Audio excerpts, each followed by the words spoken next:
आयो लाल नाम वेदन में सुनियाई यशोदा बोलो यशोदा जायो लाल नाम वेदन में सुनियाई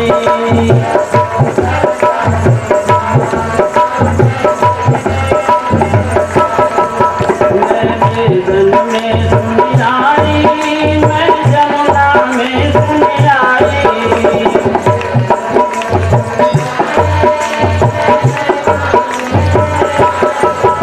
यशोदा जायो लाल नाम जमुना में सुनियाई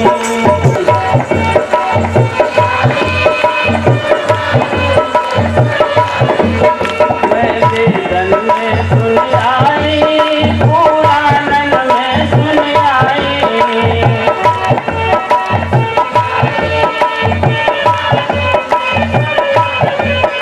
यशोदा जायो लाल नाम मैं जमुना पे सुनियाई मैं संकट पे सुनियाई मैं भाव से गाओ यशोदा जायो में झूले फलना जमुना पे मैं सुनियाई गोकुल में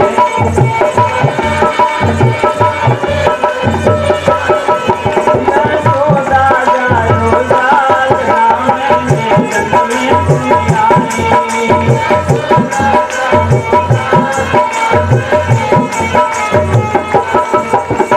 आए कोई जात बनो है पलनो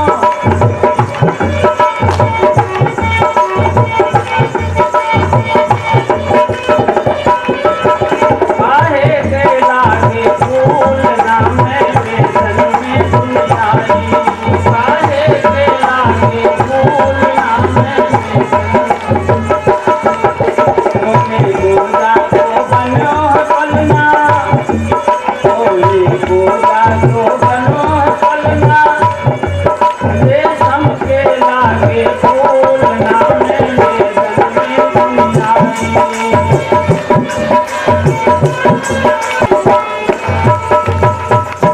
जिस दिन से भगवान ब्रज में आए हैं कुछ नया सा अलग सा आनंद प्रतीत हो रहा है, चर्चाओं का विषय है। जिसने भी भगवान को देखा नजदीक से स्पर्श किया उसका ज्ञान खत्म हो गया।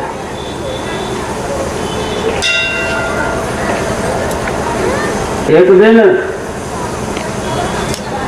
एक फल बेचने वाली वृद्धा गोकुला में प्रवेश करती है। फल ले लो, फल ले लो, आवाज लगा रही है गोकुल की गलियों में घूम घूम करके। बनारस की गलियां और गोकुल की गलियां,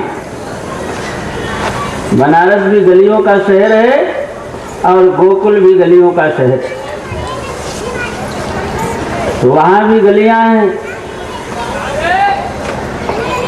श्रोताओं गलियों में घूम घूम करके बोल रही है फल ले लो, फल ले लो।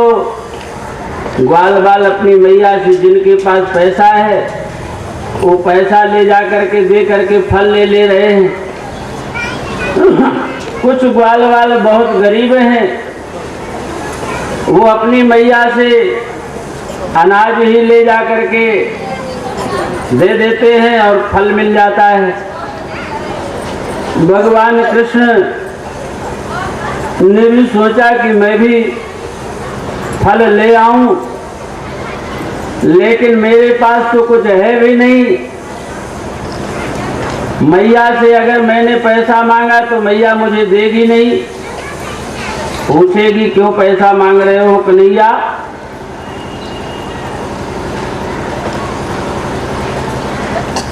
मैं क्या कहूँगा। इन्होंने ऐसे ही हाथ की उंगली बनाई और भीड़ बहुत थी, ग्वाल वाल सब घेरे थे, बीच में डलिया रखी थी। किनारे से जाकर के और उसी में अपना हाथ डाल दिया। और वो फल वाली वृद्धा बड़ी चालाक थी, वो देख रही थी कि ये देखो कितना सुंदर बालक है, कुछ लाया नहीं है हाथ में, और झूठे ही हाथ अंजलि बना करके इसमें अनाज में डाल रहा है कि मानो हमने दे दिया है। देख रही है।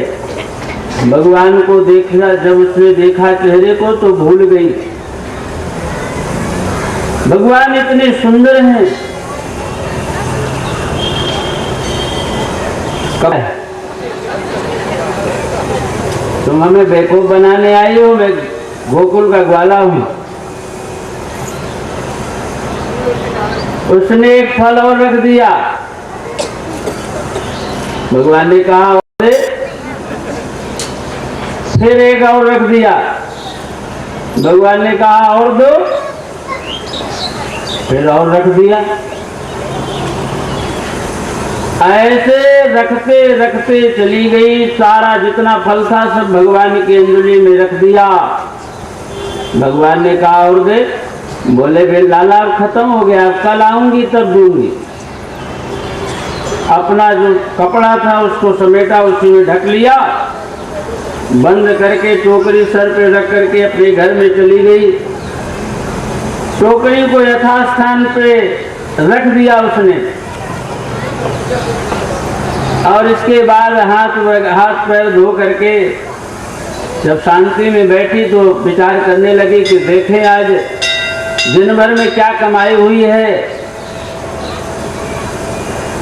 श्रोताओं, जिस समय उस वृद्धा माँ ने अपनी डलिया खोली, कपड़ा हटाया, तो अन्न की जगह वो सब रत्न भंडार था। इतने रत्न भरे थे कि इतना रत्न कभी उसने कल्पना भी जीवन में नहीं की थी कि मुझे इन आंखों से देखने को मिलेगा इस जीवन में। अभी संसार में बहुत ऐसे लोग होंगे जिन्होंने 1 लाख कभी एक साथ नहीं गिनने का अवसर मिला होगा। 50,000 भी नहीं उनके हाथ लगा होगा। ऐसे बहुत लोग होंगे भारत देश में। आज इतना रत्न देख करके वो वृद्धा माँ के सामने भगवान कृष्ण नाचने लगे थे। समझने लगी कि हो न हो वही बालक है। लगता है वो भगवान ही है। उसके स्पर्श मात्र से हमारा अन्न सब रत्न बन गया। बहुत प्रसन्न हो गई। अब उसको ढक नहीं रही है, होश उड़ गए। तो ग्वाल वालों ने आकर के मैया से शिकायत की। बलदाऊ भैया भी ग्वाल वालों के साथ शिकायत करने लगे। मैया ने पूछा क्यों कन्हैया, लाला तूने मिट्टी खाई है? ये सब ग्वाल वाल शिकायत कर रहे हैं। भगवान ने कहा मैया नाहं भक्षितवान् सर्वे मिथ्याभिशंसिनः। मैया मैंने माटी नहीं खाई है। ये सब ग्वाल बाल मुझसे जलते हैं क्योंकि तुम हमें बहुत प्रेम करती हो, इसीलिए इनकी मैया इनको प्रेम नहीं करती है। मैया इनकी भावना को समझो, ये शिकायत करके हमें मरवाना चाहते हैं।